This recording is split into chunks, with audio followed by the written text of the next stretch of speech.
दरअसल हुआ क्या था, प्रतिनिधि जो हमारे सांसद हैं, विधानसभा में जो विधायक हैं, उनके बावजूद भी बुंदेलखंड में एक कमी ऐसी थी कि बहुत सारे लोग जनता तक पहुंच नहीं पा रहे थे। कारण कुछ भी रहा हो, तो ये बुंदेलखंड विकास बोर्ड का गठन किया गया और उसमें हमारी कोशिश यही है कि हम जनता के पोस्टमैन बने। जो जनता की शिकायत हैं वो हम संभागीय स्तर पर, कमिश्नरी के स्तर पर सॉल्व करें या फिर सीएम के लेवल पर लखनऊ करें। तो उसमें 4 बहुत महत्वपूर्ण जो काम हुए हैं जिनमें हम लोगों का योगदान है। वैसे सब लोग अपनी अपनी बात कहेंगे तो सबका भी योगदान है। जैसे आपका डिफेंस कॉरिडोर, एक बुंदेलखंड एक्सप्रेस वे, आपका चित्रकूट में हवाई अड्डा, आपका ललितपुर और झांसी, तो अब ललितपुर फाइनल हो गया वो हवाई अड्डा। फिर राम वन पथगमन का भी है। पानी की जो सबसे बड़ी समस्या थी वो भी उसमें जोड़ी गई, हर घर नल हर नल जल।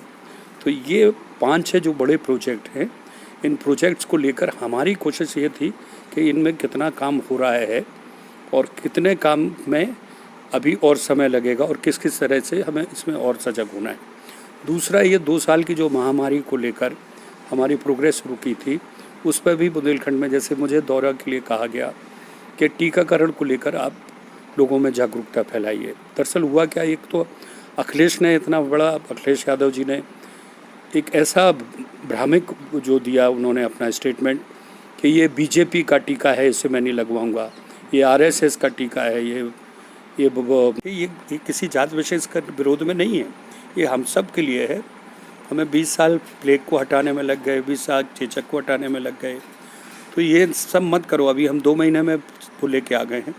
तो टीकाकरण का जागरण किया। फिर इसके पहले हमने किसान, पानी जवानी किसानी पर हमने जो किसानों का मुद्दा था वो, फिर जवानों का अनएम्प्लॉयमेंट था उसको रोका। उसके लिए हमारी स्टार्टअप इंडिया, स्किल इंडिया, इस पे बात हुई और किसान की जो समस्या हैं उस पे बात हुई। ये और एक हमारी जागरण यात्रा थी कि आप कंपेयर कर लीजिए कब क्या हुआ है और अब क्या हो रहा है। तो कोशिश यही है बुंदेलखंड विकास बोर्ड की कि जो हम लोग कर सकते हैं, जनता के बीच में जाके लोगों को मरहम लगा सकते हैं, तो वो हम कर रहे हैं और हम चाहते हैं। लेकिन अंततोगत्वा मैं भी मानता हूँ और मैं सरकार से कह भी चुका हूँ कि बगैर राज्य बने इस बुंदेलखंड का विकास संभव नहीं, क्योंकि खनन हो ही रहा है। पूरे देश का खनन की आपूर्ति केवल बुंदेलखंड कर रहा है। मैं पूरे देश की बात कर रहा हूँ। 400 पहाड़ गायब हो गए हैं। आप अगर छतरपुर से आप आएँ करबी और बांदा की तरफ, तो हम कब तक होगा। और जब बुंदेलखंड की नौबत आएगी तो बुंदेलखंड के हाथ में कटोरा बचेगा।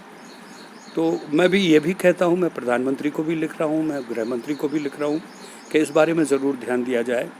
कम से कम अगर बुंदेलखंड अलग राज्य ना बने तो इसको नेशनल टेरिटरी बना के, यूनियन टेरिटरी बना के इसके खनन को, इसके बक्सवाहा जैसी बात, जंगल को काटने की बात हो रही है कि इस सब को रोका जाए और इस पर संज्ञान लिया जाए।